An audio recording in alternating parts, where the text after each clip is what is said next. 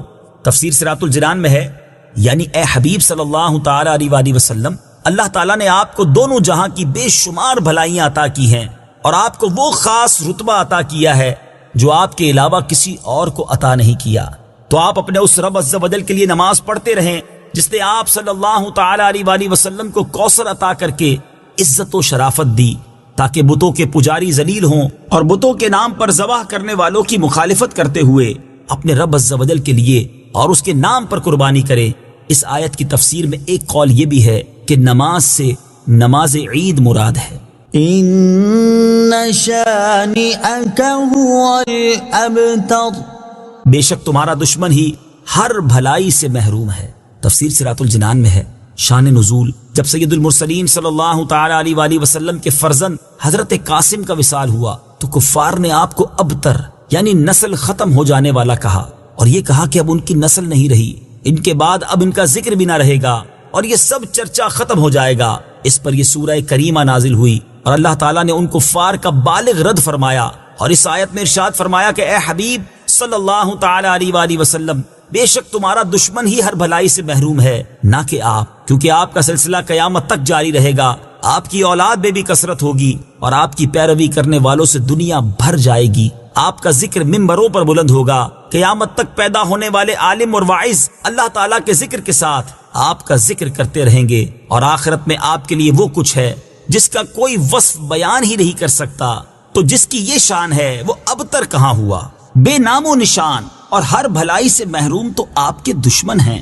اعلیٰ حضرت امام احمد رضا خان رحمت اللہ تعالی علیہ اس صورت کی تفسیر بیان کرتے ہوئے فرماتے ہیں، عاص بن وائل شقی نے جو صاحبزادہ سید المرسلین صلی اللہ تعالی علیہ وآلہ وسلم کے انتقال پرملال پر حضور کو ابتر یعنی نسل بریدہ کہا، حق تعالی نے فرمایا، انا اعطیناک الکوثر، بے شک ہم نے تمہیں خیر کثیر عطا فرمائی کہ اولاد سے نام چلنے کو تمہاری رفعت ذکر سے کیا نسبت۔ کروڑوں صاحب اولاد گزرے جن کا نام تک کوئی نہیں جانتا، اور تمہاری ثنا کا ڈنکا تو قیامت تک اکناف عالم اور اطراف جہاں میں بجے گا، اور تمہارے نام نامی کا خطبہ ہمیشہ ہمیشہ اطباق فلک آفاق زمین میں پڑھا جائے گا۔ پھر اولاد بھی تمہیں وہ نفیس و طیب عطا ہوگی جن کی بقا سے بقائے عالم مربوط رہے گی۔ اس کے سوا تمام مسلمان تمہارے بال بچے ہیں، اور تم سب مہربان ان کے لیے کوئی نہیں، بلکہ حقیقت کار کو نظر کیجئے